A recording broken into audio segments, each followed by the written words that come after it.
Hey, everybody. Today we're talking about failure as a feature. Failure is a feature. And when you have this mindset, failure is something you look forward to. So stick around.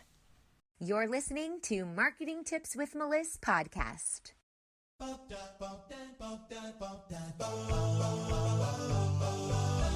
Welcome to Marketing Tips with Meliss podcast. And now your host, Meliss-Ep. All right, I want to introduce you to this idea called MVP. This is your minimum viable product. What this means is when you are going to launch something, whether it's a course or a piece of content or something like that, you are going to launch your most basic version of your main idea. So it probably only has one or two bells and whistles instead of all 20 that you've anticipated including. And what you want to do with this, your MVP, your minimum viable product, is you want to put it out there to see how your clients will respond to it. This way, when you fail, you aren't failing after investing thousands and thousands of dollars and hundreds of hours. You are failing quickly, you are failing cheaply, and this avoids you investing in something that your audience is telling you that they don't want. I made this big mistake on my very first online course with my life coaching company. I spent months on creating this course. The content in the course, the recording of the course, the professional videography of me recording the course, the editing of it, and then all of the technology and the marketing behind it, and the sales funnels and the copywriting and how I was going to put it out there and the webinar that I wrote to sell it. I mean, months and months and months. And you know what? When I launched it, not a single person purchased it. So this is why I want you to put out your MVP, your minimum viable product. See if people like it. See if people enjoy the bells and whistles that you've included. I want you to understand that failure is a feature. Failure is valuable. If you're trying to improve or do something fresh and new, you want to step it little by little, not leaps and bounds, because you're throwing away a lot of time and money that way. Instead, we want to fail cheaply. We want to fail quickly. And there is nothing wrong with pivoting. So if you put something out there and you go, oh, that didn't work, well, then you pivot. You don't wallow in your sadness. You don't throw your computer monitor across the room because you spent months working on something that nobody purchased. Instead, you pivot. And there is nothing wrong with pivoting because now you have new options. You have new opportunities every single time this happens. When something doesn't go right, and you choose to pivot instead of choosing to break your monitor, what you end up doing is you learn. You learn a whole lot more. Those problems become opportunities for you to increase whatever it is that needs increasing and decrease whatever it is that needs decreasing. So your problems become opportunities. And I thoroughly believe that every challenge has an opportunity in it. And when you can position yourself to think this way, that every challenge has an opportunity, well, the entire world becomes opportunistic.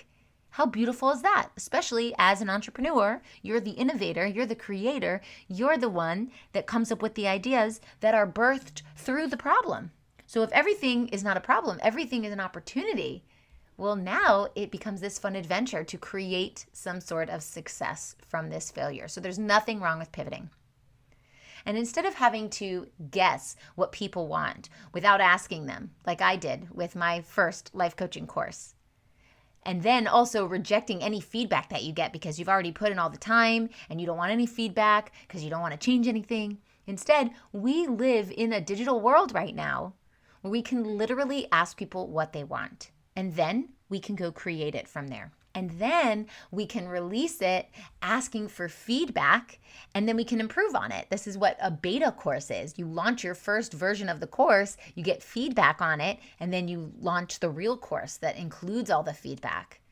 So this failure first, is the pathway to success.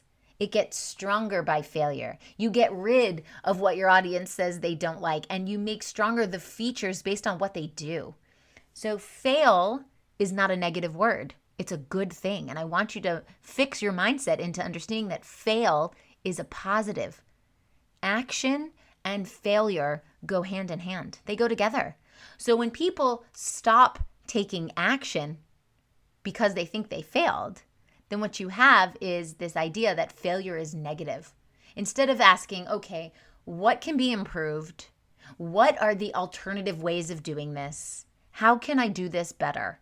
That's what you need to be asking yourself, because that is the source of your breakthrough. That is where all the good stuff comes out. So let failure be the ignition that opens up the problem solving and therefore opens up the success.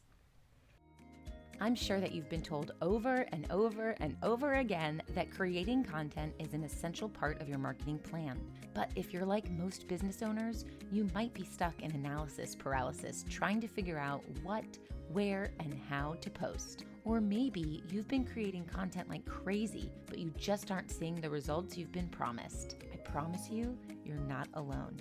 That's why I created my Complete Content Strategy Toolkit, a comprehensive digital toolkit to efficiently and consistently create meaningful content that converts. My toolkit is packed with over $3,000 worth of tools, and the best part, I'm offering it all for the price of one dinner. Go check it out now at abundantstrategy.com. Failure, I want you to think of failure as a slip, not a fall, a slip. Quitting is the fall. When you quit, you have fallen on your face. But if you've pivoted, then you've just slipped. And that's part of the journey. So we don't need to be ashamed of failure. I want you to plan for it. Assume it will happen. Learn to love it as part of the process. What did you fail at today? That's a positive. Tell me what you failed at today. Ask your kids, what'd you fail at today? Because they are on a journey too. And your business is on a journey as well. Failure is the teacher. So be willing to pay time, be willing to pay money, be willing to pay energy and effort towards this process, because failure is going to cost you. It's going to cost you time, it's going to cost you money, it's going to cost you energy. Know that it is part of the investment of the growth of your business.